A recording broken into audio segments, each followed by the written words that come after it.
Pete, what's up? How you doing, man? Ooh, I'm tired.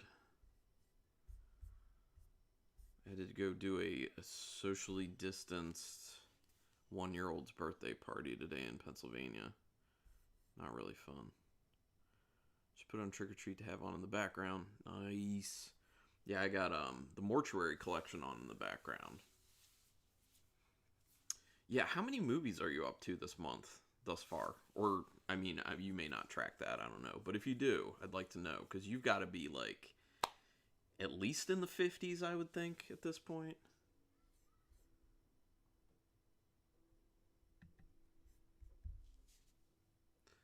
And I actually did not rewatch Trick or Treat for this live stream for two reasons. One, Trick or Treat is it's my tradition that I always watch it before going to bed Halloween night. So I didn't want to watch it, 2 weekends in a row, because the excitement will be even more for Halloween night that way. And the other thing is I've seen it enough and remember a lot from it since it's one of my favorite films. So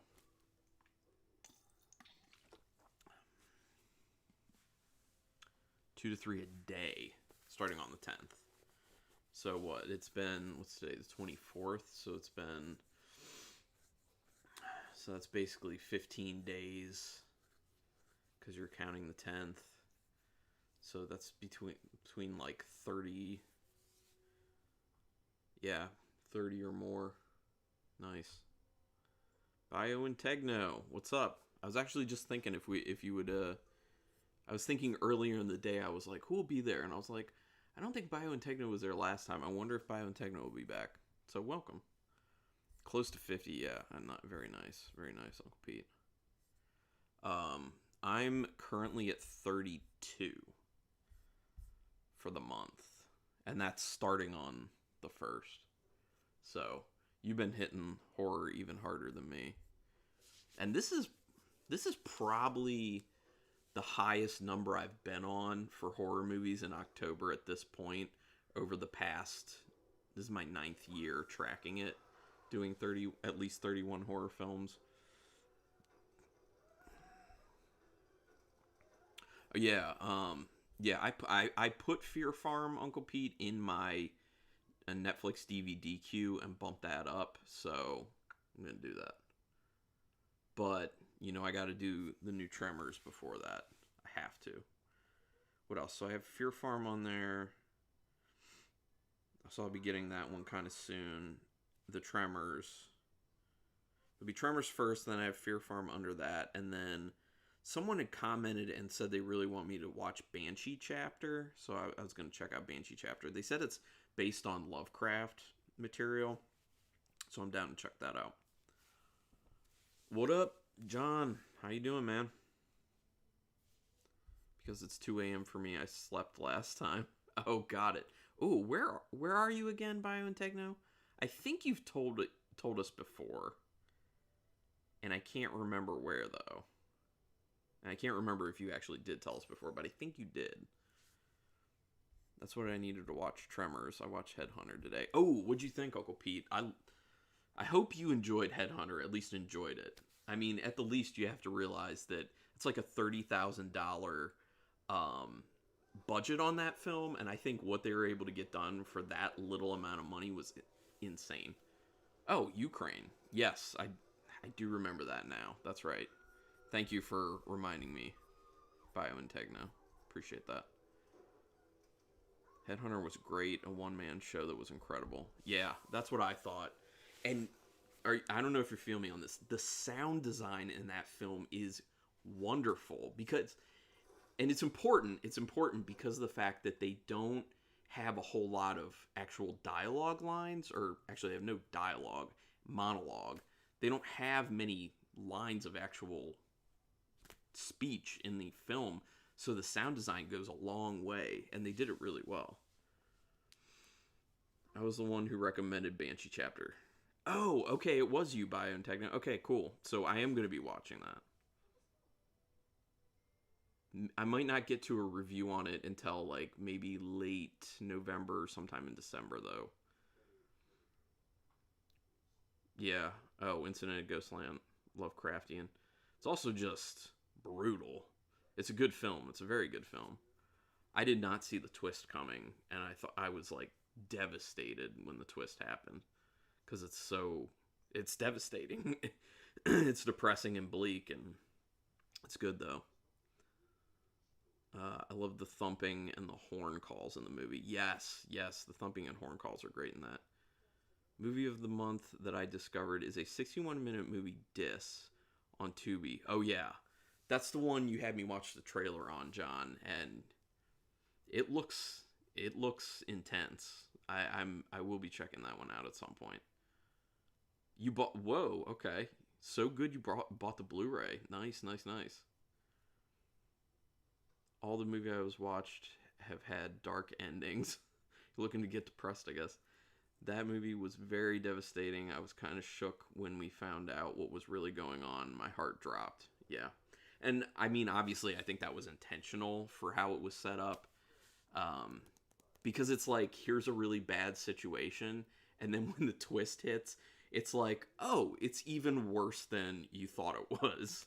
It's just, you're already down here, and then it just drops you even further down, which, that's not a surprise considering that it's Pascal Laugier, who also did Martyrs, so similar. Yeah. Oh, and by the way, so with the Mortuary collection, I had my wife watch it with me because I watched it twice this month. Once, my first time for doing the review, the no spoilers review, and then my second time a few days ago to get ready for this. So I had my wife watch it with me, and this is she gave an awesome reaction that makes it that like I love. It makes it worth it every time when I watch a good film with someone. And it was the part during the story with what's her real name? The girl who says her name is Sam, but is actually the Tooth Fairy, where she says, well, she doesn't say. It's when they reveal that it's actually her who's the escaped mental patient, and she like sat up on the couch and like looked at me with like really wide eyes. It was perfect. I love those types of reactions to the twists in films. It was wonderful. I don't think I could watch those movies more than once. Martyrs and Incident, very bleak, like you said. Yeah. I mean, I watched Martyrs once, and it was, I want to say, 10 to 11 years ago that I watched it. I haven't watched it since. I remember a decent amount about it because it's very memorable, because it's so dark. I will rewatch it at some point, especially because I do want to do a review on it, because I do think it's a very well done film. But yeah, it's a lot to take. And you need a palate cleanser. I mean, the first time I watched Incident at Ghostland, I needed a palate cleanser after that. I think I just jumped on and watched like light, fluffy YouTube videos after that, because I was watching it at night when I was about to go to sleep, and that's not something you want to go to sleep right after, because it kind of sets you up for, nightmares.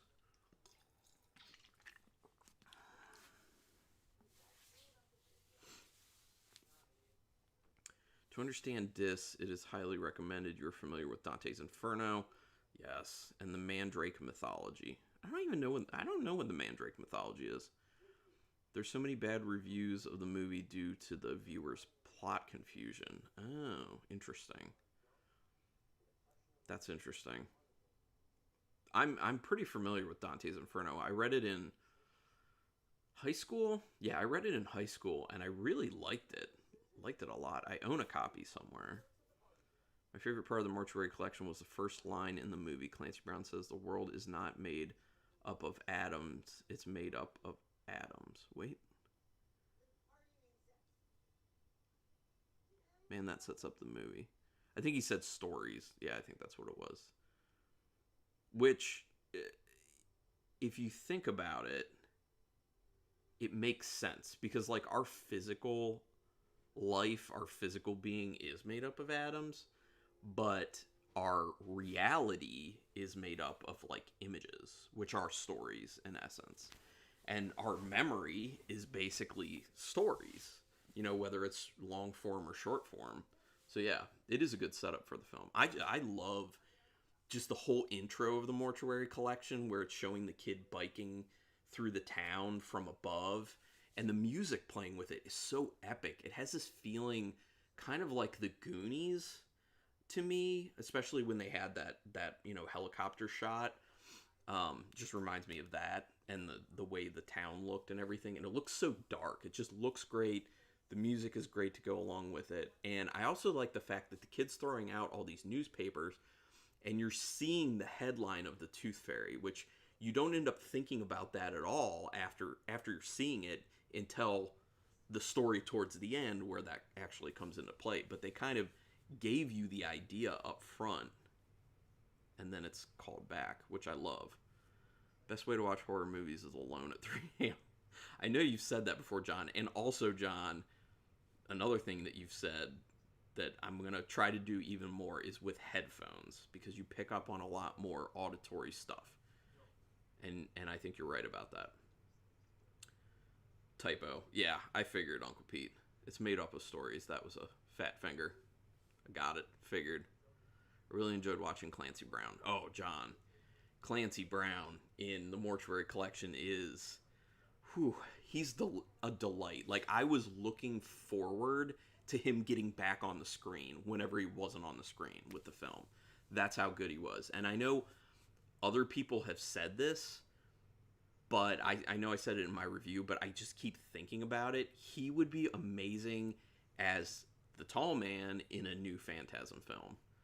And I feel like I want to tweet at Don Coscarelli to let him know that. Because I'm sure that he's probably not entertaining ideas of another Phantasm film, but I would like him to, and consider Clancy Brown as the tall man, because he did such a good job. I was thinking the same thing. Even our history is a story. That's very true.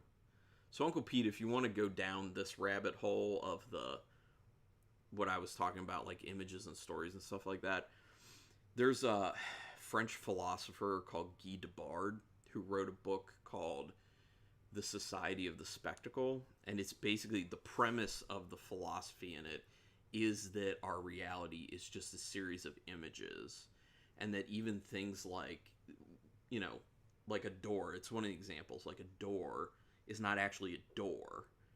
A door is a societal construct that we came up with to signify what a thing that we made is.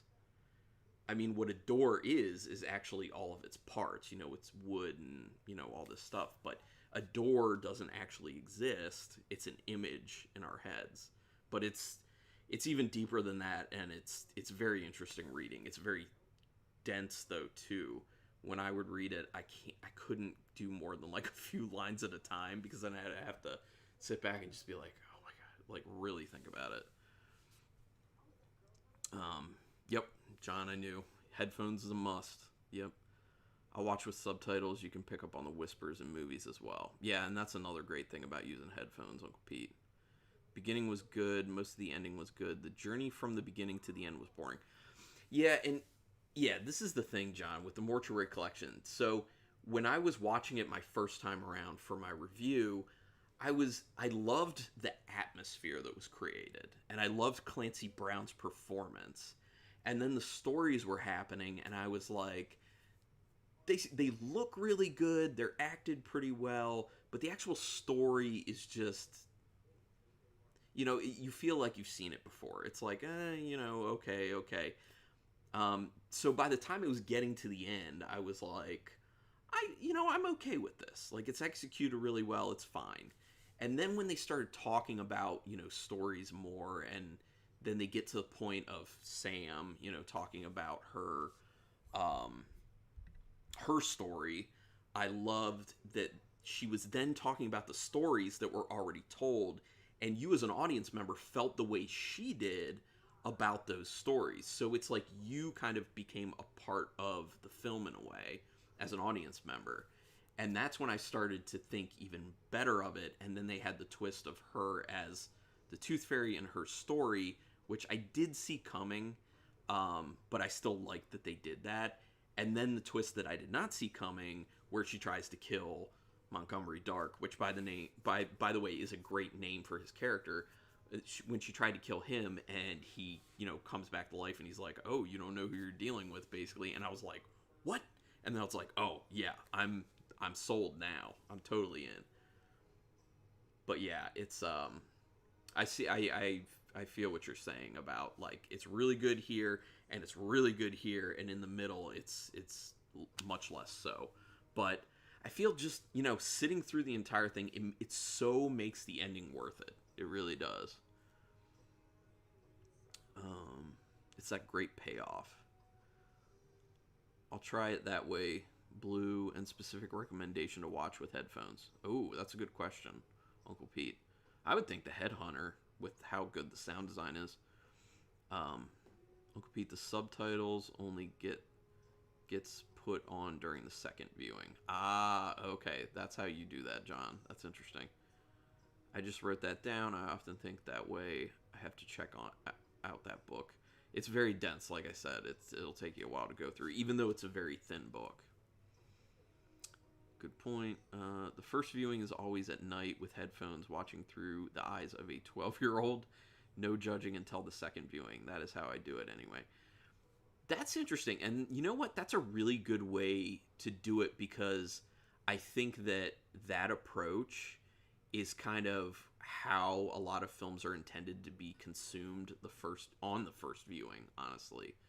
And then after that, you can do it a second time with a more critical eye. That's a good point. That's a really good point. What are you doing, Chloe? Okay. You can come over here if you want. My cat's being weird. She's exploring. I did yell out when the penis exploded. Yeah, I could see that. That was something. And it was funny because one night this week, I had my wife watch Wolf Cop, and they have the exploding penis in that went during the werewolf change. And then the next night we watched the Mortuary collection, which was the exploding penis then. So I was like, "Oh, there were exploding penises in movies 2 nights in a row that you saw." And she's like, "Yeah, it's weird. That doesn't happen in movies often." Set design was absolutely beautiful. I totally agree with that. Yeah, they did a... Chloe, what is your problem? Calm down. The set design was amazing in Mortuary Collection, because I have it on in the background. That's how I recently watched The Thing. Oh, yes. Oh, The Thing would probably be really great with headphones. Like the howling wind and everything. Plus, there's a lot of silence to it at times that ends up getting broken with things that aren't like super loud. Through the eyes of me, when I first saw it, it was like 10. I was like 10. Oh, interesting. I was proud of myself. I figured out the babysitter story twist. Yeah, good job. Nice. Love me Wolf Cop movies. Such fun. I haven't seen another Wolf Cop. I haven't. But I will at some point. Okay, so going back to the Mortuary Collection. So the first story, I was very confused initially when I was watching the film with how short the first story was. I was like, how many how many stories are we gonna end up getting? Because going into it, I knew it was an anthology, and then when they have the first one be so short, I was like, is it gonna be like 12 stories when they're this short? But then it just got longer, and it's like they got longer as it went on. At least the first 3 did. And yeah, I appreciated that. The first story, I think I like, once again, like the atmosphere that's set up with it, and how it ends, how she gets like snapped in two basically, and pulled into it. But it's just so quick that there isn't a whole lot to it. Now the second one for me, the sexual one, there's some stuff that probably could have and should have been cut out. Main thing, I know I said this in my review, the sex montage, totally pointless, and I actually think it detracts from the story. It makes it a little bit ridiculous, in my opinion. All you needed to do was show him, pulling off the condom and throwing it, and then cut to the morning. Like, that's all you really needed. Or pan to the side, like pan away and go to dark, and then come back and have it be morning. The montage, it's too goofy, in my opinion. But there were some other things that could have definitely just been cut out of that story. I think it's an interesting story. It's nothing super new in my opinion. I think it's a what I like about the story is the role reversal of the woman kind of being the one that impregnates the man. Obviously, that's a interesting thing. Um, the one story I loved in Mortuary Collection was "Till Death Do Us Part." Man, I felt the pain of that man. You could feel his stress and just desperation. I agree with that, Uncle Pete. Yeah, that story I think did the best at conveying feelings from the characters without words necessarily, because that actor emoted really well, and you could just tell how frustrated he was with his life at that point, but he felt guilty about it, and you could sense all of those things in him. So yeah, and I do think once again that is a story like the one I was just talking about where it may have been a little bit longer than it needed to be, and some of it could have been cut down to kind of make it move a little bit better, but still good, solid. The first story wasn't necessary to me. Um, yeah, okay, so I agree with you, Uncle Pete, but I do like the fact that it still serves an actual purpose to the wraparound story, which is, he tells the story and then Sam is basically like, oh, that's nothing. Like, you think that's a good story. So it had importance for that reason to the overall story. So I was okay with it for that reason. Plus, it's quick. I love the editing the last story when they were cutting from the movie to the movie in the movie. I agree with that, but at a few times it was a little confusing. For the most part, I knew when it was happening, but it got confusing. Like when the guy was going upstairs, eventually, like the cutting between that and the movie were a little confusing. I have a big problem with the montage sex scene. Yeah, the montage sex scene just is just goofy. It's just goofy. He had one condom and took it off. The montage was 6 hours long, so it took him that long to. I mean, come on. That's true. Yeah, that was. Well, I assume that would mean multiple sexes, but yeah, it's just unnecessary. The cinematography in the elevator was incredible and beautiful. Yeah, yeah. When he's like basically like mentally flipping out and all like the blood's coming up and the suitcase comes open and her body floats out and they're coming back together because even after death he's still with her in that sense. And I don't know if you noticed, but in the story, in Sam's story, the guy who played that husband in the story of Till Death Do Us Part was one of the police officers when they were reporting on the news about the escaped mental patients. It was funny. He was funny in that. The first story was okay since it was so short. I feel you on that, John, for sure. Oh, Paul showed up. What's up, Paul? How you doing, man? The exploding dick made me cringe. Yeah, that's what Uncle Pete was saying. Did they have to show that? I think for the level of unexpected and shocked, I appreciated it being there for that reason. I am totally fine with that scene. I think it's kind of funny, and I like when filmmakers show things you're not expecting or do things you're not expecting. That always is fun for me because I like to be surprised during films, even if it's little type things like that. I had to ask my wife this question. I really never thought of it. Can a woman feel if a man has a condom on when they are having sex? Yeah. Well, what did she say? You can't just, can't just throw the question out and not tell us what she said. But yeah, I mean, that's legitimate. Didn't like the CGI babies on the end. Okay. Yeah, at the end. Yeah, right. Um, well, you didn't like the concept of them, or you didn't like the way the CGI looked? Because my thought is the CGI did look a little bit wonky at times, and that's just one of the problems that you have with CGI in general, especially when you also use practical effects in a film, is that the CGI, if you focus on it long enough, people start to look at it closer, and it starts to look a little weird and wonky. Like, you can tell it's not physically in the scene. And that's one of my biggest problems with CGI. But if you are going to use it, I think it's much better for quick shots. So you don't have enough time to really like visually focus on it and see that it looks like it's not physically there. Babysitter was by far the best of the bunch. Yeah, I hear you, John. Of the stories, but I would say for me personally, the wraparound story was far and away my favorite. I thought it was amazing. But during the babysitter story, how good was the hand in the meat grinder? And the touch of the kid in the oven at the end. I mean, ooh, no, I'm also forgetting the face crushing with the TV. The way that was shot looked so good. Like, you see from inside the TV through the screen of it hitting the face, and it just like, I thought that looked great. I was surprised by that. She said yes. Okay. Well, and that makes sense. I would assume so too.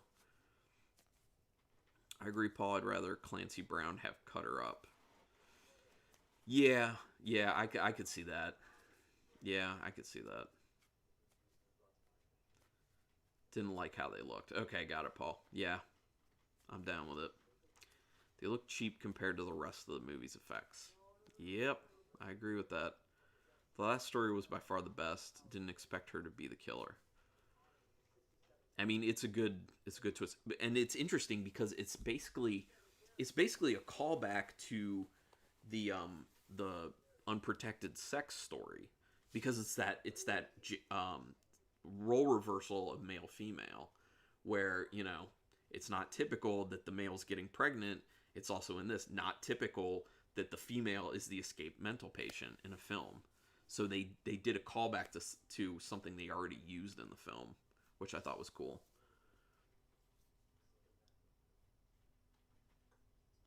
I love the twist in the last story. Yeah, man. Good stuff. The TV smash. So good. Yeah, I think that's probably the best looking shot in the film. Or like my favorite shot in the film is that the face smash. So I told you the babysitter was the best part of the film. It was pretty damn good. They should have gone into the backstory of Montgomery Dark. Oh, okay. So, Paul, that's interesting you bring that up, because I was talking to my wife after the movie, and I was saying I really hope that they do another one. But what makes me sad is the fact that Montgomery Dark wouldn't be in it. And then I said, oh no, they could do a prequel. I would love a prequel film, and that kind of speaks to your idea of wanting to know more about Montgomery Dark. How awesome would it be if Ryan Spindell did another Mortuary collection, but did a prequel to the Mortuary collection? And it could be the story of how Montgomery Dark found the mortuary and whoever was the mortician at that point, and how they told stories, and then it ended the way it did with him and Sam, basically. But obviously it would be a bit different. I think that'd be awesome if they did that, or if Ryan did that. Didn't expect to see that type of shot. It was a cool surprise to see the face from the TV. Yeah, interesting perspective shots. Always really kind of wows people, and I mean me in particular. Yeah, Montgomery Dark, very good. Clancy Brown did an amazing job, Paul. He definitely did. I like the homage to Halloween, since it was originally called The Babysitter Murders. Yeah, it was cool. I dug it too. Super awesome. Since I have it on in the background, they're on the story with the pregnancy right now. I like how the parents react to everything in that, where they're just like, oh my gosh, like, not again. It's so funny. It's like they're annoyed with it, but not too much. They're just like, oh, here we go again. It adds a nice aspect of comedy. I mean, that story in general has a good comedic aspect to it. that I appreciate. His death kind of reminded me of The Room. Wait, whoa. The movie The Room? Because it's terrible.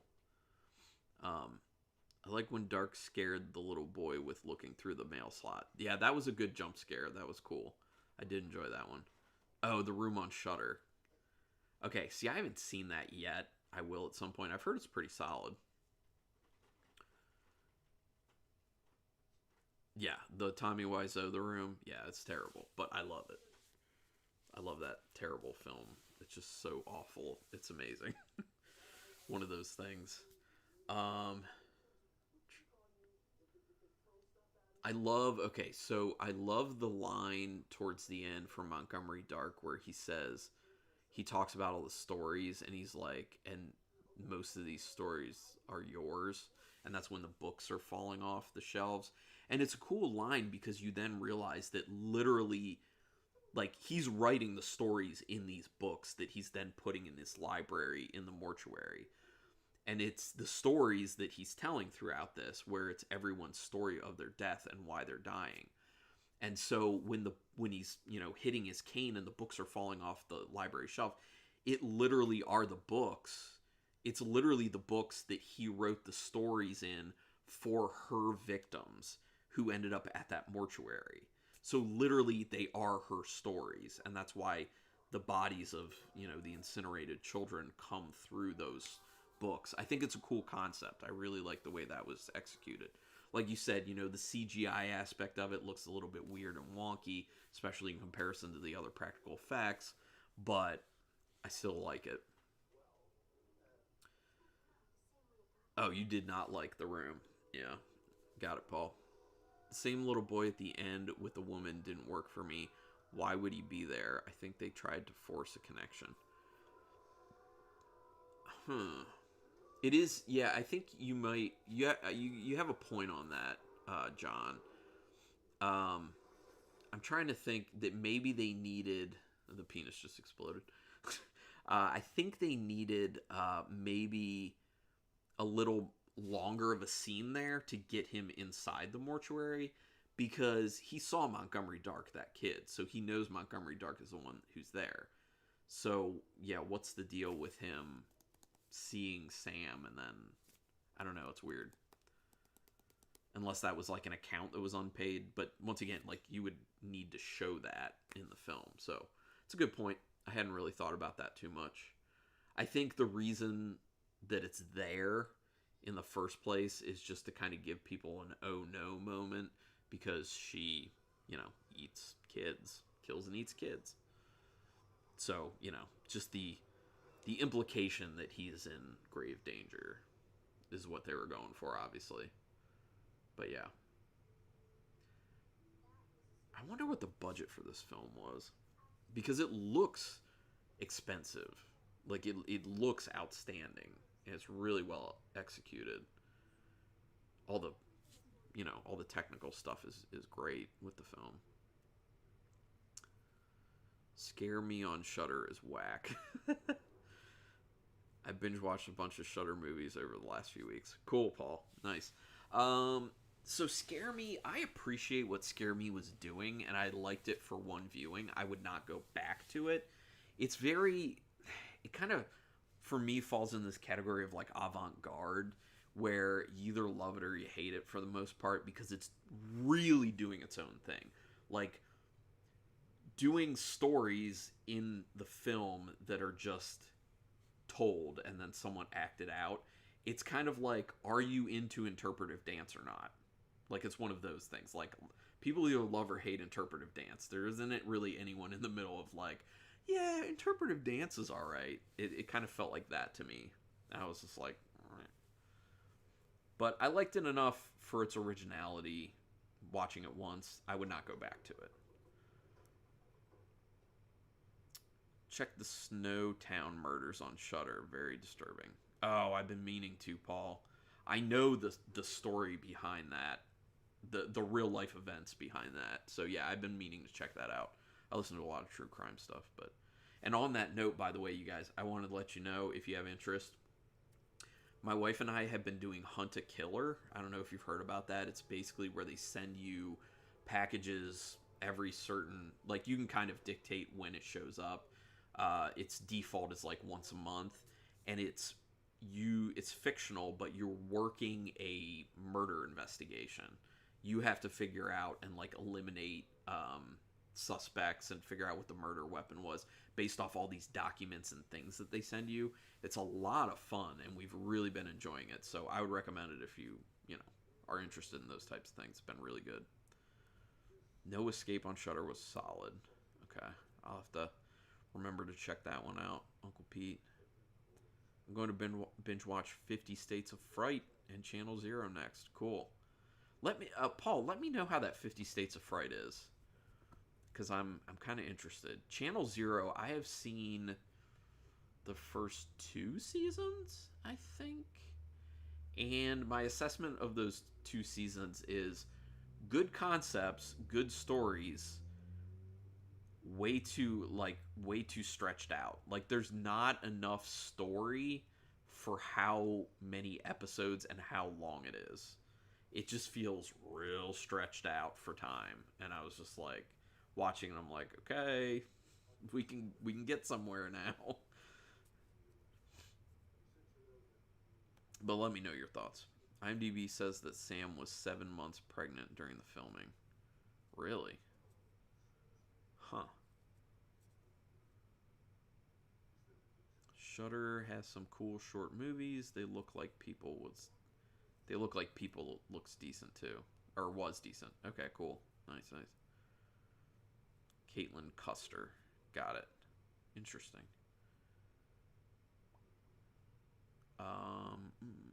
Host is amazing. Host stuck with me. Very scary. See, I liked Host. I thought it was good, but people have been like all about Host, and that's great. Like, I love the fact that people are all about it. That's awesome, especially because it's very low budget. They did it through Zoom. I'm sure that was not easy. They did do a really good job. It's just, I think I don't connect with it as much as a lot of people do, is because that's not a subgenre I typically like. But that said, I did enjoy the film, so that does kind of speak volumes. Oh yeah, Uncle Pete, that was scary for you, Host. I do want to rewatch it though. Actually, I was thinking about doing that this morning. I might do it tomorrow. Yes, John, the 1 hour long film. Yeah, and that's the other thing about Host. That's the other thing I liked about Host. It was an hour long, and it's great for that reason. Like, why are we not getting more horror films or more films in general that are just an hour long? It feels like people feel like they have to be certain times, and the certain times are about an hour and a half or more. It's seldom that they're at like an hour, but I appreciate that. If you don't have story to make it go a lot longer, like, don't BS with me. Just give me an hour. And I love that that's what they did with Host. They're like, we have an hour's worth of film here. We're just gonna make it an hour, and we're not gonna stretch it. I love that. It shows me that they respect the time of the audience members to not waste it. I also watched the Hell House trilogy. The second one was the best. The last one was plagued by cheap special effects. Yikes. I've only seen the first one, Uncle Pete. I wasn't a big fan because I don't really like found footage type stuff, but if you're saying the second one's the best, maybe I'll check that out. Going to start watching the foreign language movies now. Ooh, which ones, Paul? I'm very interested to know what your foreign language films are you're going to check out. I've seen rate Host as the greatest film in 2020. Yeah, that's what I heard. Good for them, man. That's great. I was too chicken to watch it again. Oh, Uncle Pete, you can do it, man. Most consider the second Hell House the worst. Really, Heather? By the way, welcome. Good to see you. Interesting. I share that vote, John. For what it is, it's okay, but all things considered, it's highly overrated. I mean, like I said, I didn't like it nearly as much as everyone else has, but I'm glad that it's getting the attention, because I like it when kind of indie things like that do well. Hell House LLC. Yeah, Hell House LLC. Second Hell House about had me hiding behind a pillow. Nice. That's great. I love when you can like feel stuff like that from a film. Legend of Hell House. Zero Channel 4 season creators were so unaware of what to do next, it literally turned into superhero movie. I haven't seen that season. I need to, though, by Techno. I have to check that out. The foreign language movies on Shudder right now, there's a couple. Dogs Don't Wear Pants, I highly recommend, Paul. Love it. These Final Hosu was a decent movie on Shudder too, but not really horror. Okay. These Final Hours. Got it. Okay. How many Mario Bava movies coming to Shudder? I will tell you.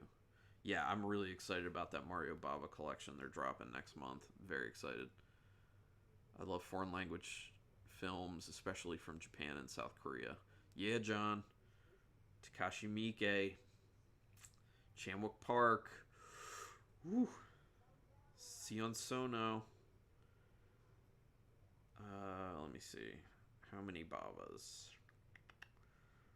Yeah, I'm really excited for that collection, though. Mario Bava collection. It is going to be A Bay of Blood, Black Sabbath, Black Sunday, The Girl Who Knew Too Much, Kill Baby Kill, Lisa and the Devil, Shock, and The Body and the Whip. 8. That's pretty nice. So that comes on to Shudder on the 23rd of November. So yeah, I've seen A Bay of Blood and Black Sunday. Those are the only two of those films I've seen. So I'm real excited. I mean, I'm gonna rewatch those plus watch all the other ones I haven't seen. I watched Mask of Satan Black Sunday for the first time a week ago. Oh, cool. Nice, Paul. 32 Miles Down the Street was worth a watch, even though I'm not a fan of the lighting in that film. Yeah, I know we conversed about that a bit, Uncle Pete. I like the low lighting in it because you can still see things. I thought it added to the like dingy, grimy, creepy atmosphere of the film. But, that just highlights how, there's certain pet peeves for people and certain things that just really make people excited about films. Ha! John. I take it, did you see, John, that was the review I put up today? House? And yes, it's a trippy Japanese horror film. I had heard about it for some years, and it had been on my list to get to, and then one day, I think like 2 weeks ago, I found it on HBO Max, and I was just like, I'm gonna watch it. I'm gonna watch it because I've needed to for a while, and it's nuts, but it's fun. I loved it. Bay of Blood is great. The cleaver to face scene was crazy. The first time I watched that, I was like, what the fuck? Nice, Paul. Yeah, I need to rewatch that. I remember enjoying the film. It's been a long time, though. Bay of Blood, is that where the children shoot the parents with the rifle at the end? Yes, John. Yes. Mario Bava was great at effects like that. Yeah. Yeah, Grindhouse-like ending. Yup.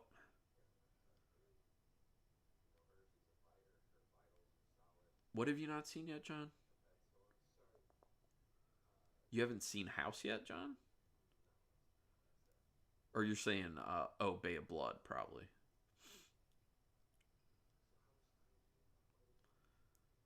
That is not the house with the greatest American hero. Oh, you have. Oh, okay, got it. You haven't seen my review of House. Yeah, I think that's the one I put up just today. I think so. I'll check. It was either today or yesterday, but I think it was today. Yeah, that's the one I put up today. So it's funny that you bring that up. Yeah, it's nuts. The piano scene, John, in House. The piano scene. It's my favorite. I loved it. Black Sabbath is good. Most of his movies are good. I mean, what I've seen of Bava, Paul, I'm down. I've enjoyed. Friday the 13th Part 2 took a lot of their kills from Bay of Blood. Really, Heather?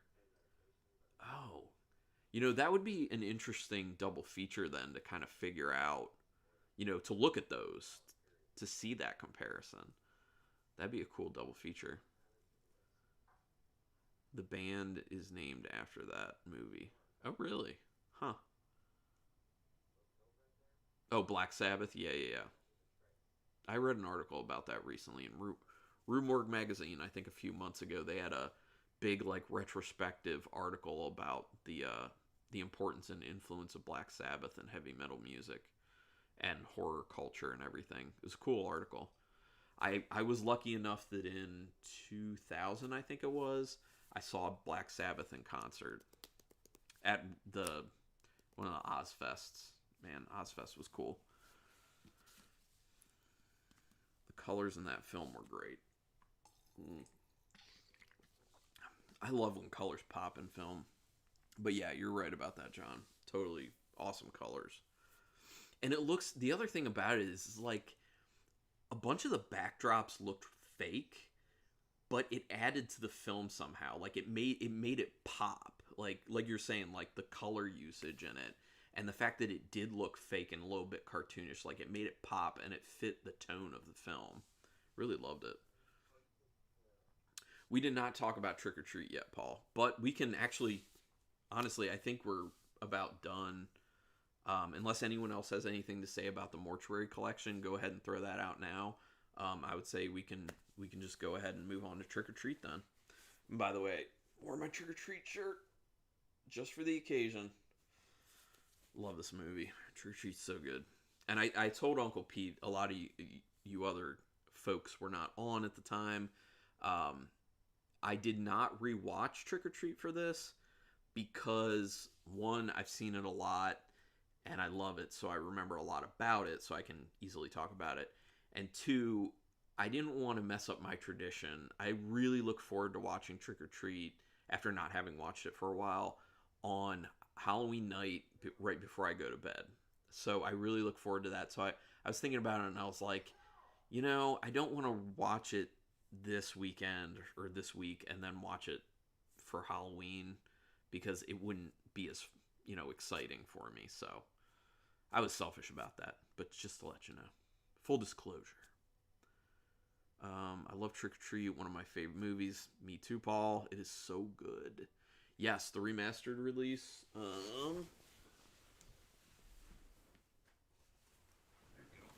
This one, because that's what I'm watching. So this one just came out last October, so it's now been out for a year. Prior to that, I was watching Trick or Treat off of a DVD, and totally fine with it because I love the movie. But it was amazing because when I got this last year, that was the first time for that Halloween that I saw it in Blu-ray, and I was just like, it just like takes the film to another level. And I've gone through some of the special features in this, but I haven't gone through all of them. One of the ones I really want to do is the commentary track with the film. So maybe this time around I'll do it the next day, watch it with the commentary track. But yeah, this was a must for me when I saw it was coming out. I pre-ordered that. Oh shit, we haven't talked about it yet. I know, right? Out now. The director has a pumpkin video on Shudder, like an hour long. Nothing happens. Yeah, I know. It's slow. Yeah, that's a slow video.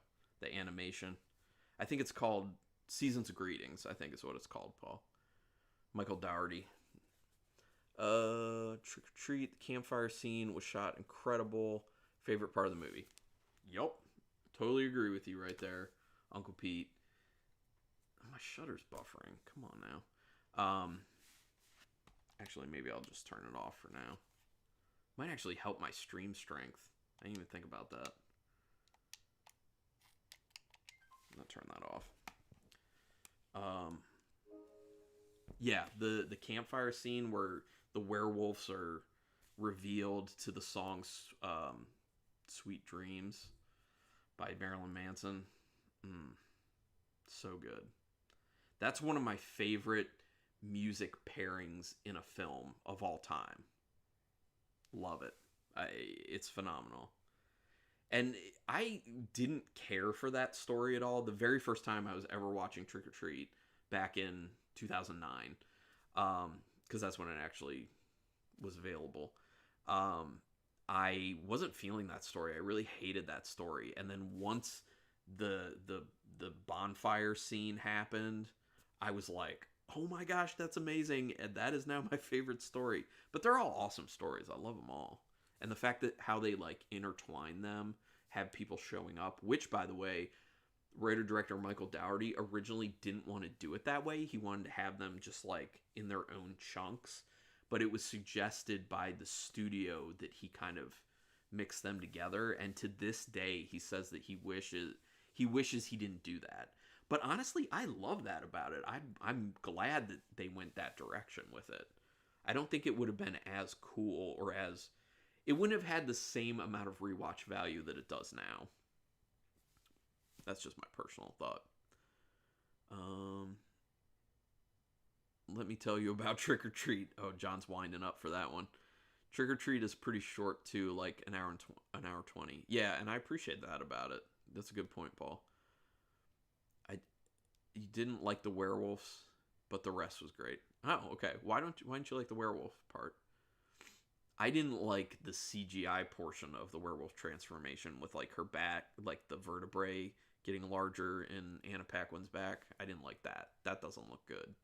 It did not hold up, and like the face when it starts to, yeah. I watched the first and the two sequels. While the soundtrack was good, there wasn't much of a plot. What? What are you talking about? You talking about Trick or Treat? Mm-mm-mm-mm. I love the song choice "Sweet Dreams" by Marilyn Manson during the werewolf seance. Or scene, I assume. But yeah, kind of a seance in a way. Yeah, that song. Perfect with that. It was supposed to be a different song initially, and I forget what it was. I had read about that, but I can't remember what the song was. Oh, that's the scene you're watching now. Cool. Marshall, hey, how you doing, man? Oh, and Marshall, you had not seen Trick or Treat, so what'd you think? Not really a fan of werewolves. Oh, okay, got it. Yeah, that makes sense, Paul. I get you on that. It's kind of like me and zombies, where I'm like baseline going into a zombie film at disinterested usually. Yeah, I feel that. But werewolf film, I do like werewolf films for the most part, mainly because I feel like they don't get used a whole lot.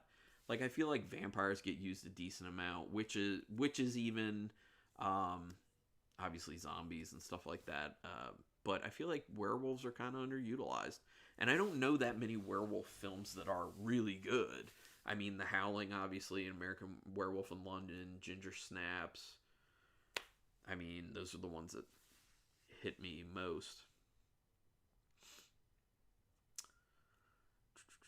I've been so busy, I didn't even get a chance to watch the two movies. Oh no! And I'm behind on my 31 horror movies too. Yeah, Marshall, that happens. That's all right though. You can get caught up. Just let us know in a future stream when you eventually do watch the films. You can just let us know. Hey, God, I hate that these notes. I'm sorry. I'm sorry, you guys. Sorry about the dinging. I need to get rid of that. I'm gonna turn my volume down. That should take care of that. Um, I like the werewolf part, but the one werewolf girl was a virgin. A virgin at what? A virgin at eating. Well, that's kind of a good. I hadn't really thought about it critically, John, until you just posed that question. But that is a good question because is she. What I always assumed it to be was that she had never eaten someone before. But then how she lived, well, okay, well, werewolves can eat, you know, normal things, I guess. So, I mean, I guess she's never changed into a werewolf and killed someone herself before. I guess maybe, I don't know. But that's a good point. It does kind of bring up questions. One of the best werewolf transformation scenes is in Waxwork. I have not seen Waxwork, Paul. I do need to see that. Zombies, werewolves, vampires. I get it. Yeah, I hear you. I do like more creative stuff. That's kind of why Phantasm is one of my favorite horror series films. It's so imaginative, so crazy, so original. As a joke, you told me that was the film. Trick or Treat, the Gould Log. Trick or Treat, son of... Oh, son. I got it. Sam O'Lantern. Got it. I gotcha. I didn't get the joke initially there, John. Sorry. I was thinking her first kill. Yeah, Uncle Pete. That's what I was thinking too. Parents sending me texting me articles. This is what my parents do when they don't really leave the house much. It's like email me and text me articles all the time. Some bad news. I got an afternoon job at Whole Foods. Well, is that bad news? That's good news. I won't be able to be a part of the future live streams. I'm on my break right now. I'm sorry about that, Marshall. That sucks. Boo. That is bad news then in that sense. But hopefully it's good news for you. Hopefully you like the job. Yes, and I agree with Heather. We will miss you. That's why I'm behind on my 31 movies because of my new job. Yeah, I hear you, man. Major changes in life like that will cause upheaval with your routines, unfortunately. But yeah.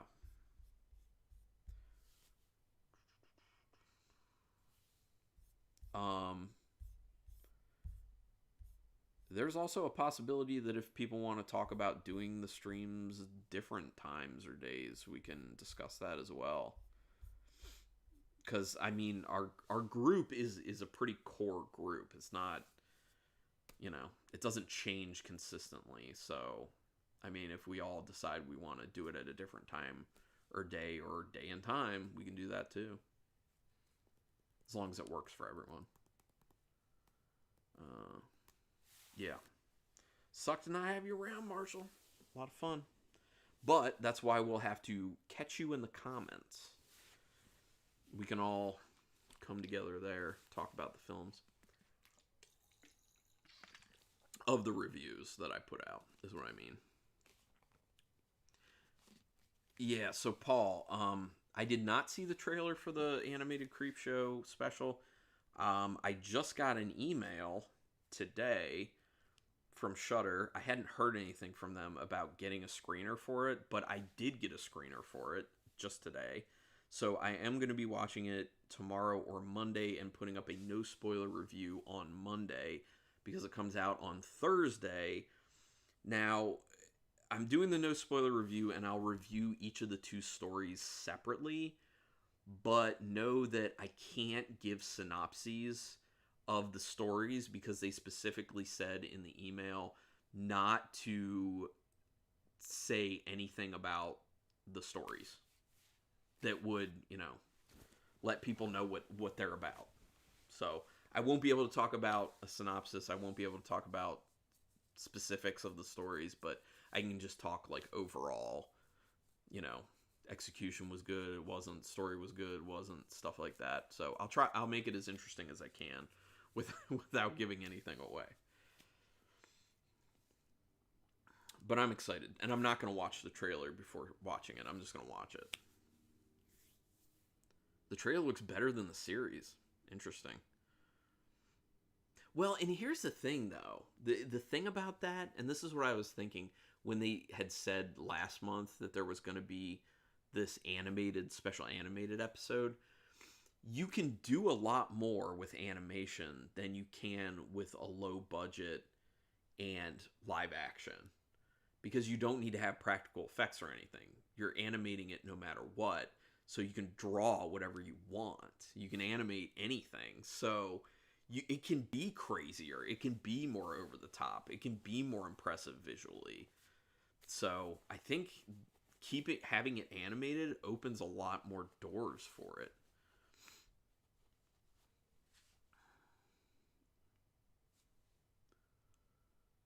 Yeah, see you in the comments section, like Uncle Pete says, for show.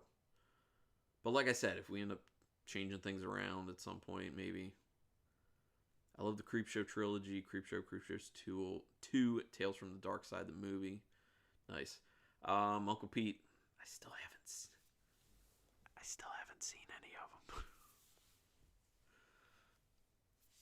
Still on the list. Just want to say it was a pleasure meeting all of you. Carlin, thanks for having a platform for horror discussion.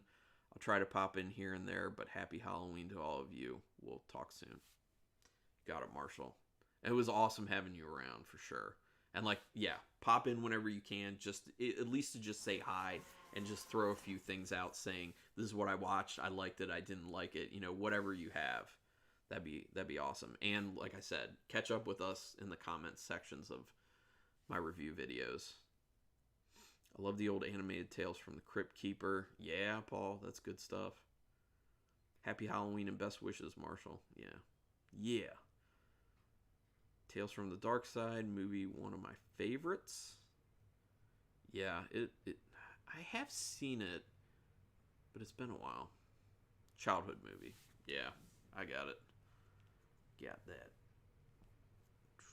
Tales from the Dark Side is the true Creepshow 3, and not that other piece of shit trash.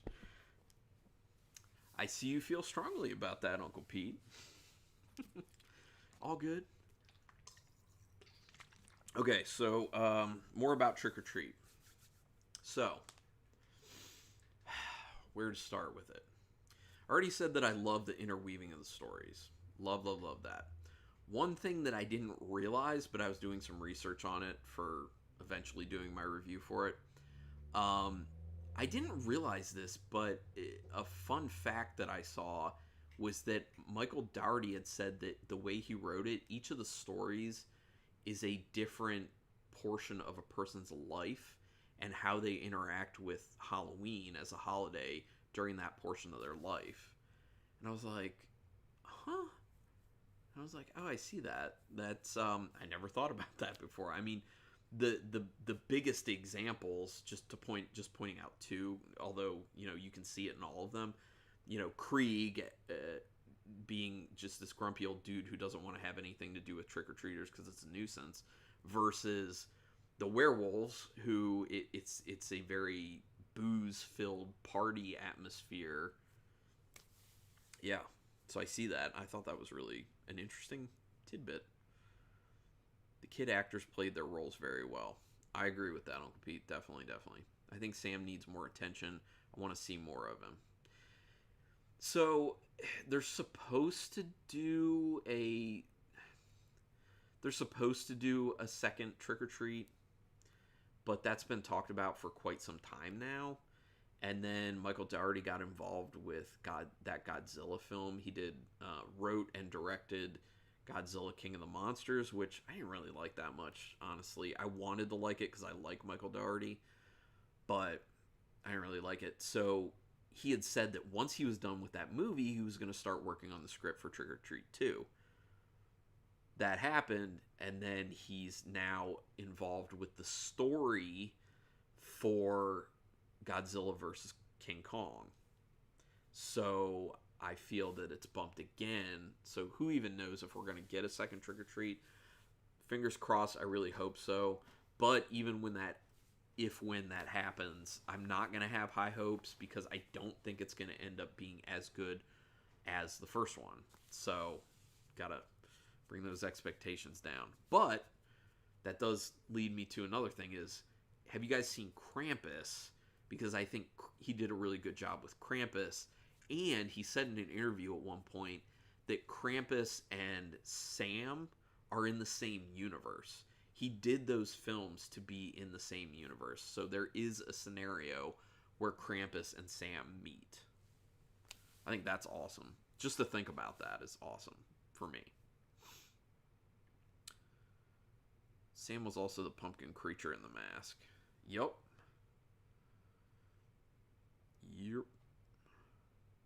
Sam is the little monster dude. Krampus was excellent. Yeah, I love Krampus. One of my favorite Christmas movies. by far. Krampus, yeah. So I don't know if you guys know this, but the scene where the girls are trying on their costumes in the costume store, and that little kid in I think it's like a monkey costume or whatever, who has like the lollipop where he's like peeking in on them changing. That's Quinn Lord. That's the kid who was playing Sam in the film. Although for the physical scenes in the film where there was like the fighting with Krieg, they used a little person in the suit. So it wasn't always Quinn Lord.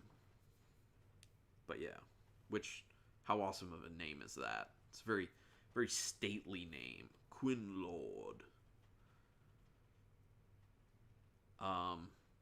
For me personally, I always get very sad during the bus scene. The you know, why am I blanking on this? The flashback. A little tired. Yeah, the flashback of the bus, what happened on the bus. Which, by the way, all of the actors who played the kids on that bus actually had disabilities. Right, gotta go. Catch you on the next one. All right, Paul. Good seeing you, man. Oh, Sam is the name of the principal's son. Ah, gotcha. If that little bugger was trying to kill me and I had a shotgun, I would aim for the head. I mean, he did at the end, right? No, he didn't. Yeah, good point. One of the other things I loved, actually, one of the things I loved the most that I realized, I didn't realize it the first time I watched Trick or Treat, but one of the subsequent times, the fight between Krieg and Sam, how when Sam brings out the chocolate bar and then peels the wrapper down and it's got the blade coming out and he uses that to fight him.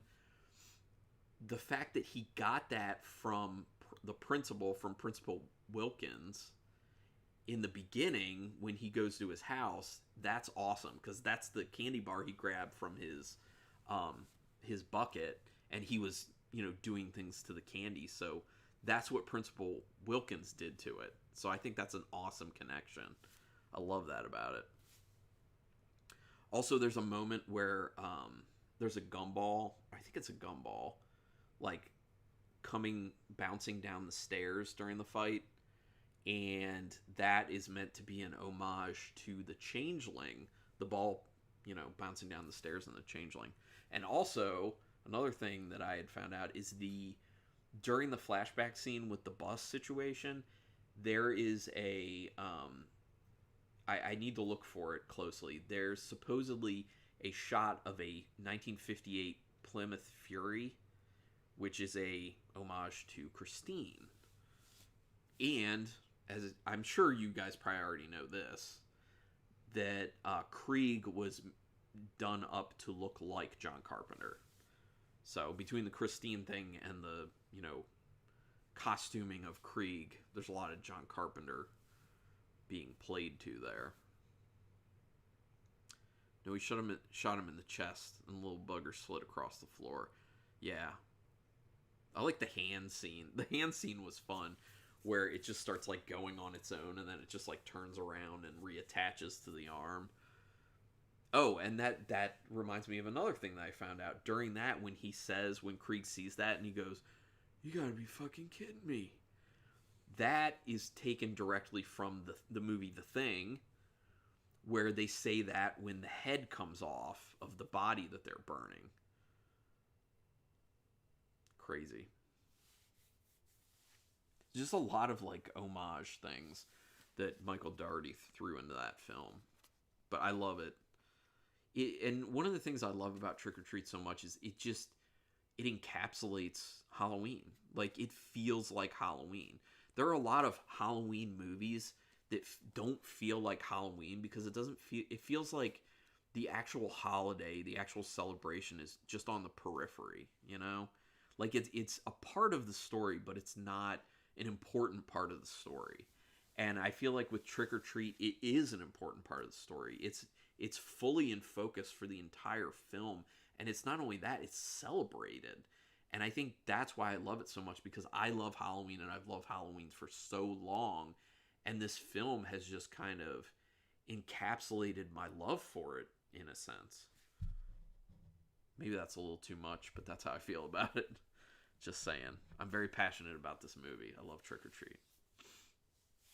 It's very wonderful. What else to say about it? I think of all the stories, the one I don't like, I mean, I like them all, but the one I like the least is the story with the kids going to the quarry.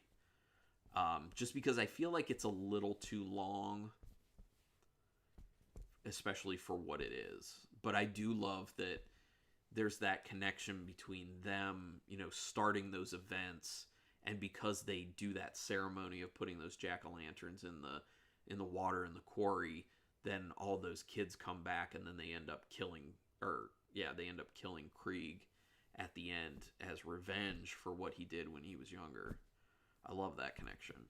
So it's an important story. It's just, to me, it's the slowest of the stories. Yeah.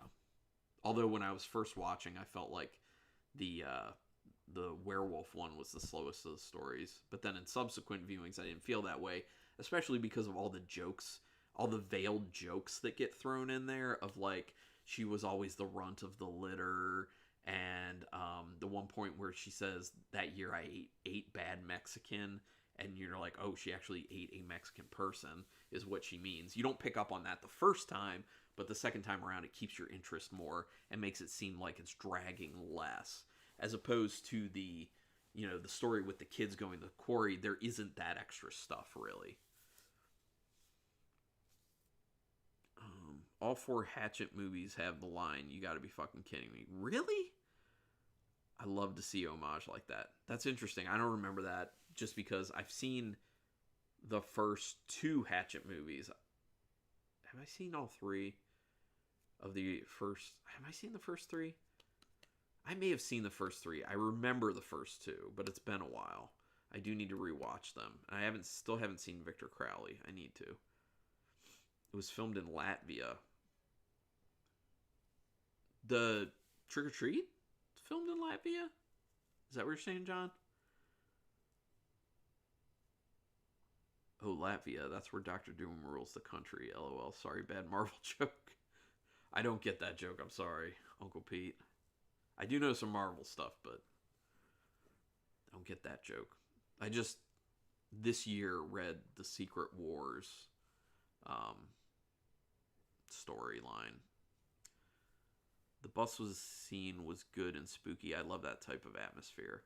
Yeah, I agree. I agree. Like, and that's one of the things, is like, the film creates and maintains awesome atmosphere the whole way through. And like I was saying, like, it makes Halloween the focus the entire time, with extra stories involved, mixed in, and I love it. And the Principal Wilkins story, I think, is really cool as well. I love that, because it's really messed up, and that story is actually why it was done. The film was done in 2007 and ready to go, but they didn't know what to do with it because of that specific story, because of the child death and how it was handled in the film. Because with test crowds, it was apparently a little not that well received, like kind of controversial. So it sat on the shelf for 2 years, and then in 2009 they just decided to release it straight to DVD. Now, it was interesting because when they released it straight to DVD, I happened to just go into Best Buy and was just looking at movies to purchase, and I happened to see it just sitting there, and I was like, oh, this looks really cool, and I love Halloween, and it takes place on Halloween, so I'm just going to buy this and check it out, and then immediately loved it.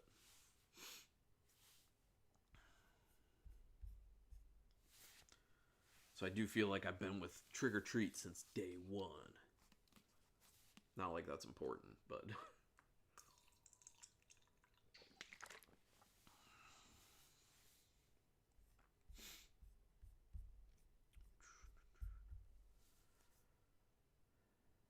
the oh wait, Tales of Halloween is another modern Halloween anthology movie that I watch often.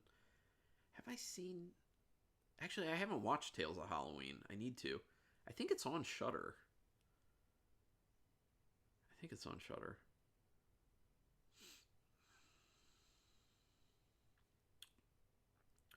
I retract the Latvia comment. The way IMDb has it presented, it gave the impression that was where it was filmed. Oh, gotcha. Yeah, I thought it was done somewhere in the U.S. I don't know. Indiana? Somewhere in Indiana, I think. Because where it was shot, I think, was kind of close-ish, or looked like a town that Michael Dougherty had grown up in. Something like that.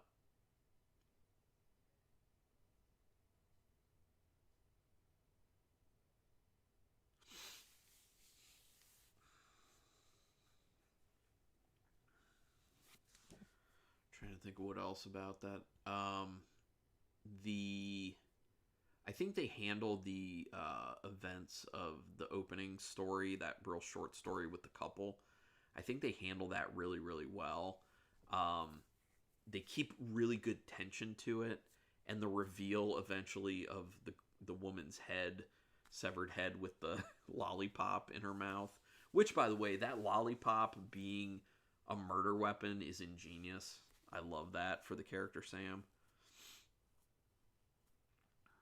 IMDb says it was filmed Ladner Delta, British Columbia, Canada. Huh.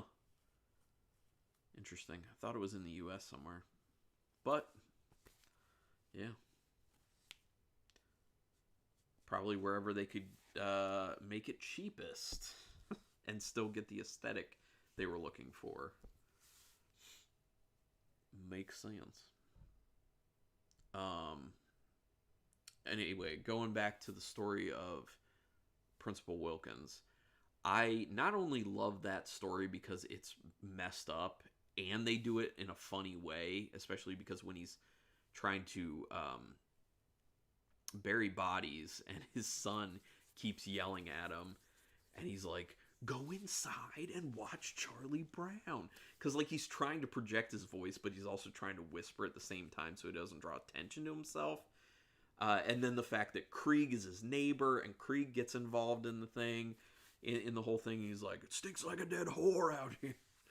Which, by the way, Brian Cox does such a phenomenal job with the character of Krieg. And, by the way, he created the little aspect of that character of the wheezing. That was his idea. That was not in the script. Which I think is cool because that becomes the callback connection that people really realize to the younger version of him as a bus driver before you actually know that that's who it is.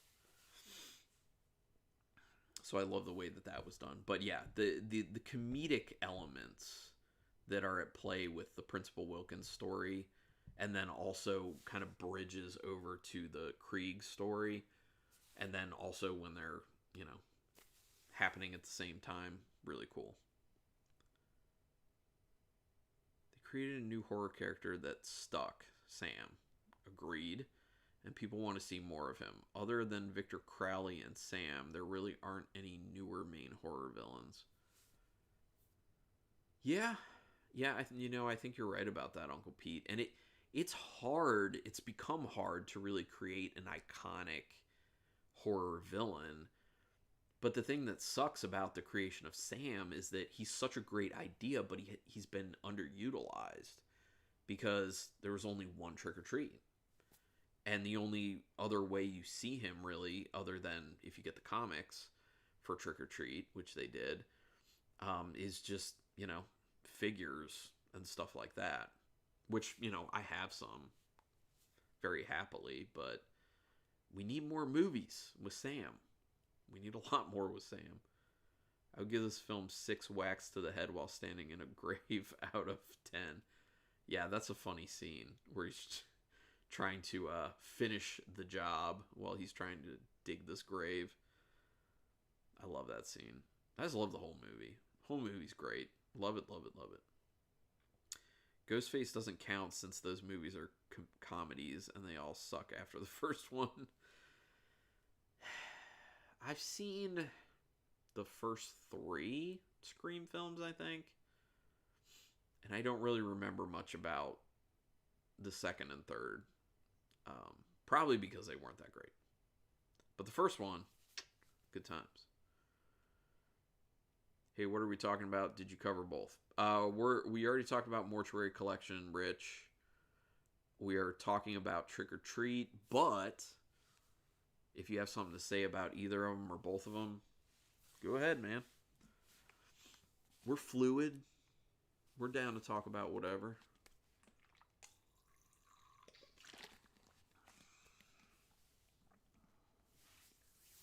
I just think that whole franchise is way overrated.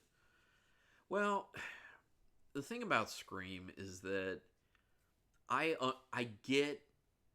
think you're right. The franchise is. But I think one of the reasons that the franchise has become overrated is because it hit with a certain generation when they were young. And so, much like a lot of these 80s films hit with a certain generation because people were young then and they saw those films and kind of fell in love with them. The same thing I feel like happened with Scream. And the first film, like you said, like made an impact. It was very good. It was very smartly written by Wes Craven. Very well done. Or no, he didn't write it. It was smartly directed by Wes Craven. It was smartly written by, I forget the dude's name who did it, but the guy who wrote it. So it was awesome. But yeah, I think that it endures for certain people. And then because it made enough money, more and more stories, more movies, just got out of hand. I'm glad to have seen both great horror films that have a lot of awesome moments. Yup. Agreed, Rich. Agreed. Kevin Williamson. Thank you, Uncle Pete. Yes. Is it Williamson or... Okay, so now Heather says Williams. I'm going to look it up. Just to be sure if it's Williams or Williamson. Not like it matters all that much, but I do want to look it up. Plus, I need to rewatch Scream and do a review of it because it's been some years.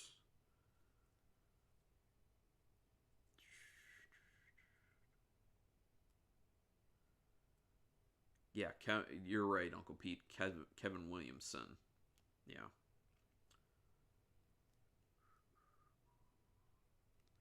I talked to Nev Campbell when I was at a horror convention. She was very nice. And I was asking her about the success of Scream, and it was interesting to hear her perspective because she liked the script, and that's why she got involved with the film, and she had no clue that it would end up being, what it became. So she said that when her agent called her and told her what the box office sales were initially for the film, that were really good sales, they told her, and she was like, "Oh, okay." And then she's like, I didn't know if that was good or not. I was too new in the industry to know if the number I was being given was a good thing or a bad thing. But then my agent said, "Oh, no, that's really good." And I was like, "Oh, awesome. So great." And then after that, she kind of figured out that she was a part of something that was much bigger than what she thought it would end up becoming. And that was cool for her. Need to see all the Scream movies. Only seen 1 and 2. That's what I said, Rich. Or no, I think I've seen the first 3, but I don't remember anything from the third one. And I just remember a little from the second. Really, John? You haven't seen any of the Scream films? You should definitely see the first one, John. Definitely see the first one. Because the amount of commentary that it puts into slasher films is outstanding. It's very smartly written for that reason. It's a very meta approach to the formula of slashers. It literally just picks apart the format and the subgenre of slashers. Told you I was bad at trivia. You're not that bad. You were close, Heather. You were real close. I Look at me. I didn't remember anything about his name. That's not true, though, Uncle Pete. Don't tell him to not waste his time. He can not watch after the first one. He should definitely watch the first one. But then after that, you don't need to. But you should watch Scary Movie, which is basically a ripoff of Scream. Very funny. A little off topic, which is fine. Carlin, if you want, I can help with the channel design. Make a banner and profile picture. I'm a little into graphic design. Huh. Yeah. Biontechno. Yeah. Awesome. That would be amazing. I would definitely like that. That would be phenomenal. I did see Scary Movie and that was entertaining. Okay. Yes. Scary Movie's great. But see the first Scream, John, just to know. Because there's a lot that was taken from Scream and put into Scary Movie. They just give you better context for it. Scary Movie is really funny. I love it. You didn't like any of the Scary Movie films, Heather? I love the first two. And then after that, after the first two, I felt like I watched the first 4, I think, but after the first 2, it's just not funny. Like, not funny at all. And I think the first 2 were the only ones that had the Wayans brothers involved. And I think they are the people who made it funny.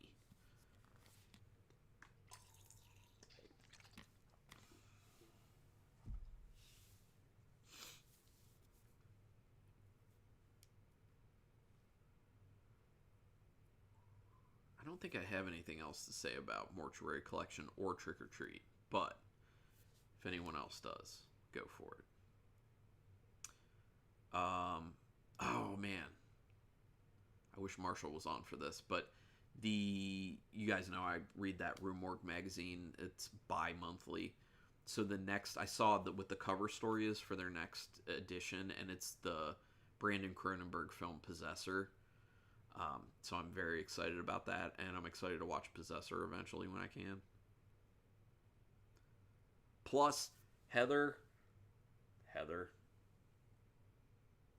I saw that you watched the new Tremors. I saw that, and I'm very encouraged by the fact that you said that it was not bad. That got me right here. Got me very happy and hopeful. It's in my Netflix DVD queue. That's the movie I'm getting next. I have The Burbs at the moment. I'm going to do that because my wife's not seen The Burbs, so I'm going to introduce her to that, and then I'm getting the new Tremors, and I'm excited. No, that is pretty much all I got. That's all good. They were all okay, nothing higher than a 6. That's cool, John. By the time they brought in Lindsay Lohan, her worst version of herself, I had to tap out of Scary Movie films. Which one was she in, Uncle Pete? I guess maybe I didn't get that far. Heather, I got a laugh from their take of The Ring, talking about a guy who woke up dead, and the other guy wanted to know how you wake up dead. I didn't see that one, Heather. Where we can communicate and discuss. You can send me an email, Biontechno, brutalbattlepodcast@gmail.com. BREWTALBATTPODCAST@gmail.com. Just send it there and we'll get things rolling. That'd be awesome. Tremors just got goofier the further down the road it went.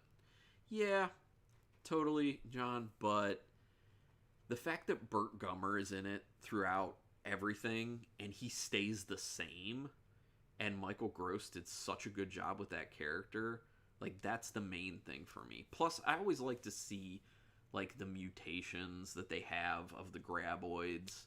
that's just, I don't know. It's just fun. Like, I just feel like the whole series is fun.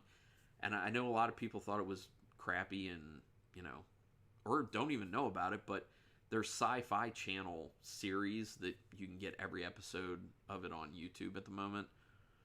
I had a lot of fun with that. I thought it was good time. The Burbs is probably my favorite horror comedy. Yeah, Heather, I think it might be like the best horror comedy. Oh, by the way, on the topic of the Burbs, that reminds me. I think I forgot to tell you guys. The first weekend of October, I did a meet and greet with Joe Dante through Salem Horror Fest. So I got 5 minutes to talk to Joe Dante through Zoom, just he and I, and it was really cool. And I let him know that when I was a kid, the Burbs gave me nightmares. That was the first film that ever gave me a nightmare as a living human being. It was The Burbs, and I told him that, and he laughed at it, and he was like, "Really, The Burbs?" I was like, "Well, I was a young kid at the time. My parents let me see it, and it was specifically the scene where they take the cloth off of all the human bones in the trunk of the car. That reveal moment just like terrified me as a kid, and I had nightmares. So I just thought it was funny that he thought it was funny. It was really cool to talk to Joe Dante. He was really nice, and getting a solid 5 minutes to talk to him, really cool. One of my biggest questions, well, I can get into it more if you guys want to hear it, because I asked him a bit about Piranha, and I asked him about what his idea was to make Jurassic Park, because he was potentially going to be, he was one of the potential directors to do Jurassic Park. A lot like Hellraiser, that went goofier the more sequels that were made. Yeah, John. With Hellraiser, I only went... How far did I go in Hellraiser? 6, maybe? 6 or 7? I didn't do all of them. I just couldn't. At one point, I just got exhausted, and I was just like, I'm done. I'm not doing this anymore. The first 2. That's what matters. I'll go a little bit further after that every now and then, but the first 2. Heather, that scene with the Walter bone is one of the funniest comedy scenes of all time. It's been a little bit. I need to rewatch it, which I will be within this next week. Or, yes, that's true. John is correct. You can contact me on Twitter. I'm just at Brutal Battle. Same category as Sharknado after the first dozen. Stop already. Yeah, well, and I didn't like the first Sharknado. Like, a lot of these films that are made to be so bad they're good, I actually don't really like. Like, I didn't like the first Sharknado. I didn't like Snakes on a Plane. Like, I just don't think they're not entertaining for me. I've seen all the Hellraisers and even have them on DVD. Oh, Heather, yeah, you didn't catch that. I'm at 32 movies at the moment. Heather, how many are you on? You're probably ahead of me, I'm guessing. And by the way, Heather and everyone else, if you haven't watched The Headhunter, it's on Shudder. Watch it. It's not a big commitment. It's like an hour and 12 minutes. Really good movie, but just remember, it's a $30,000 budget film. For what they had to work with, they made that money stretch. I thought they did a great job. I think it's a really cool film. I just rewatched it recently. I told Uncle Pete too, and he watched it, and he enjoyed it as well. The sound design is amazing. And it's by the guy who did Thanksgiving, just so you know. Very different, though. Very different than Thanksgiving.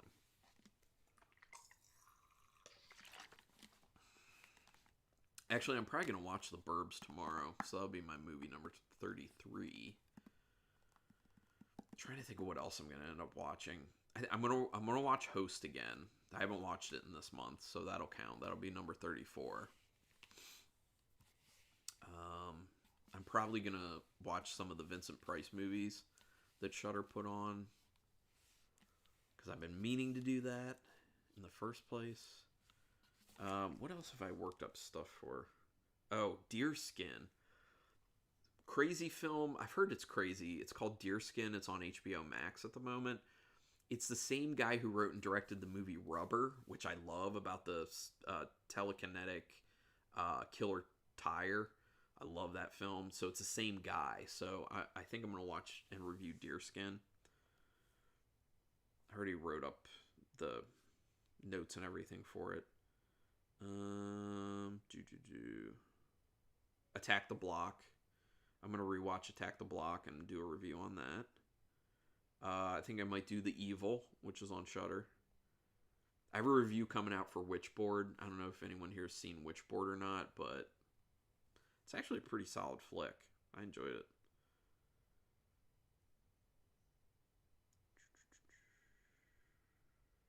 Yeah.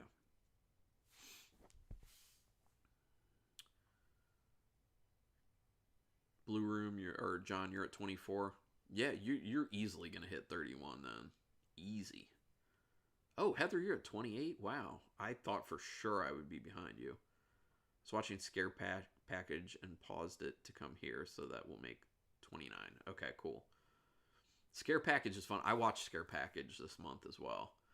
Um, the wait, have you seen Scare Package before, Heather? I want to make sure you've seen it before I say something, because I don't want to ruin it.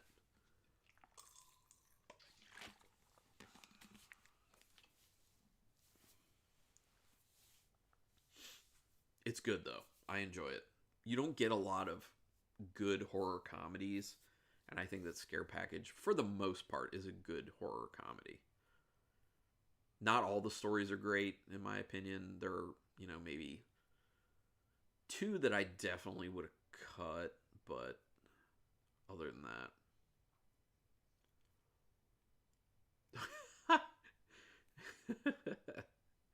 I wouldn't count it that way, John. You say saying you watch Dis 4 times, so does that give you 28? Nah.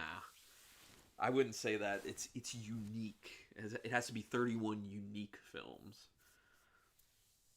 But that's impressive that you've watched it 4 times in 1 month. That's crazy. Well, not even in 1 month. In 3 weeks. First time I paused it with a hour 20 minutes left. Okay. Oh, with about 20 minutes left. Then I won't say what I'm about to say. I will just say that there is a joke that made me laugh really hard out loud towards the very end.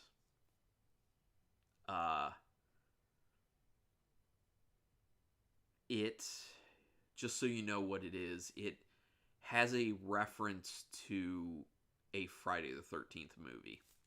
That's vague enough that it doesn't spoil anything. In 1 week, John? Man, you really do love that film. And then you bought it, too. Hey, hey, man, cool. I'm down with that. I rewatched Assassination Nation this month. I love Assassination Nation. I love that film. It is like, the music integration with that movie and the visuals of that movie are so good. I love every time I watch that film. Love it. Oh, and okay, I got it. This is only 61 minutes long, yeah, so it's not a huge commitment. But still, that's 61 minutes 4 times in a week. It's a lot of time. Adds up. It's basically the movie Braveheart, right? You can watch this 4 times, or you can watch Braveheart once.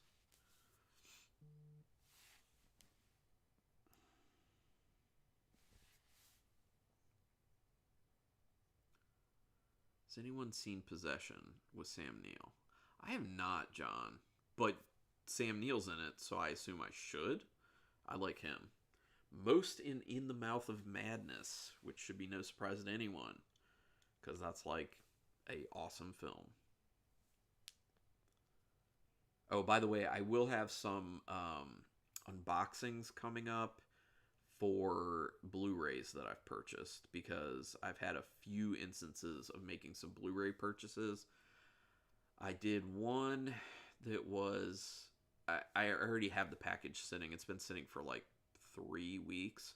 I'm waiting for another part of that order to come in, and then I'm going to do the unboxing for it. And then I also did another purchase through Diabolic DVD they were having a sale on Blue Underground titles, so I'll have some for that. And then I purchased from Scream Factory for their Shocktober sale, so I'll have that as well. And then I had... Oh, the one that I have waiting was the Blue Underground one. I then ordered from Diabolic DVD again, because there was a pre-order of a package of films that I was interested in. So that'll probably be coming sometime in November, I think. I just haven't watched it yet. Oh, okay. Possession, got it. Well, let us know how it is when you do. Cool. All right, guys. I'm feeling a bit tired.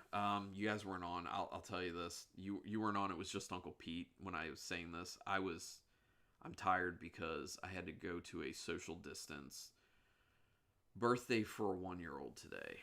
So I just sat there and didn't participate because it's birthday for a 1-year-old. Like, it's not my thing. So I just kind of sat there. And just sitting around makes me tired. Plus driving. It's like an hour each way. Okay, cool. Yeah, I saw the notification come up on my phone that someone new was following me, and I thought, that's probably BioNTechno. Oh, God. Heather, is it a cold or is it allergies? Because my allergies manifest like cold symptoms a lot. Oh, no. Heather, good point. That's how tired I am, Heather. I didn't even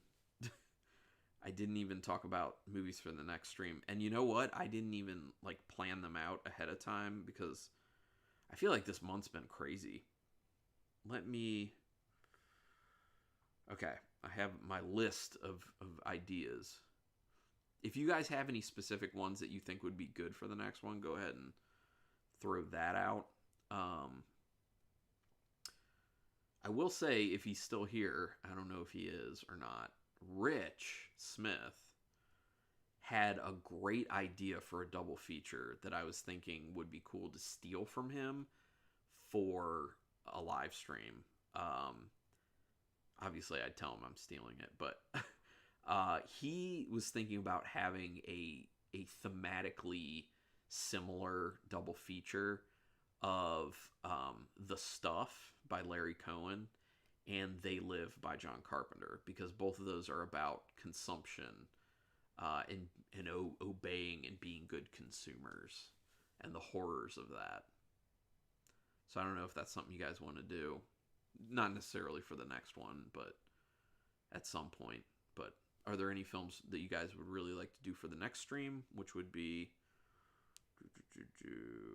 the 7th, Saturday, November 7th. But I'll read out some other films that I have on here.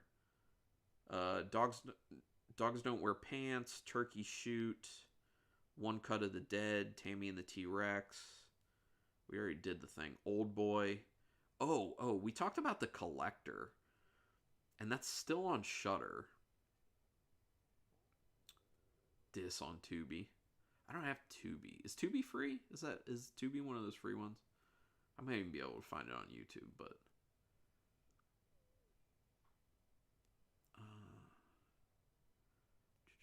did you talk about? I use Fiverr for my YouTube channel. Oh, okay. I think it's a cold, sore throat mostly. That sucks. Sore throats are so uncomfortable. Okay, Tubi is free. Collector's been on the list for a long time now. Yeah, I totally agree. Yeah, Collector has been on the list for quite some time.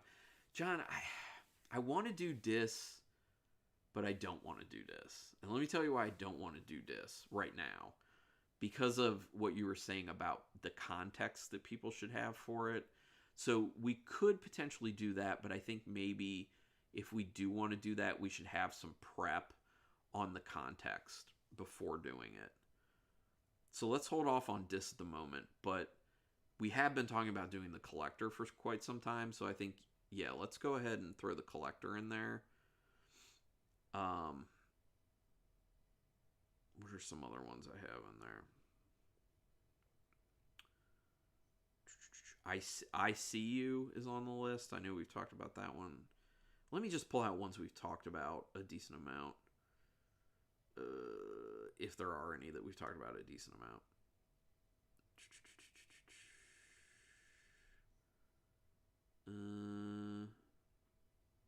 Well, Tammy and the T-Rex, I think we've talked about a decent amount.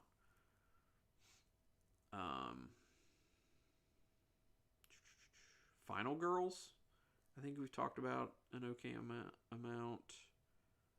One Cut of the Dead, I think we did as well. Should we dip our toes into foreign films with subtitles? Yeah, for sure. Yeah, we haven't done any foreign films yet, have we? I mean, we probably should go ahead and do that. Okay, I mean, I do have High Tension on here. French film. One Cut of the Dead. Korean film. Old Boy, Japanese.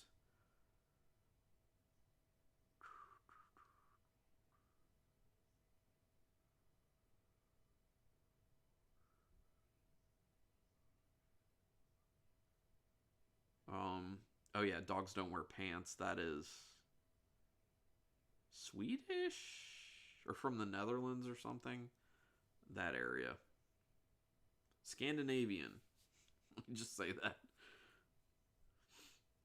I will encapsulate it all by saying Scandinavian. I don't. Yeah, so Collector. Let me see what else is on. Let me look at the foreign films on Shudder and see.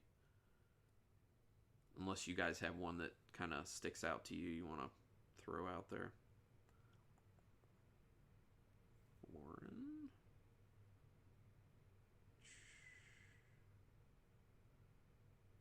Oh, I have a bunch leaving soon. Ichi the Killer. Okay.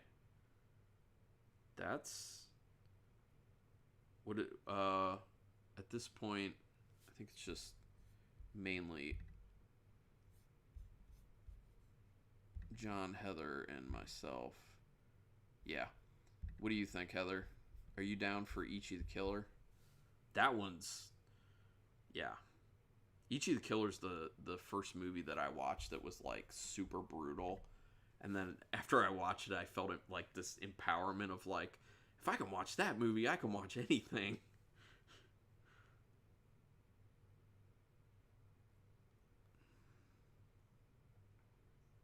It is hardcore.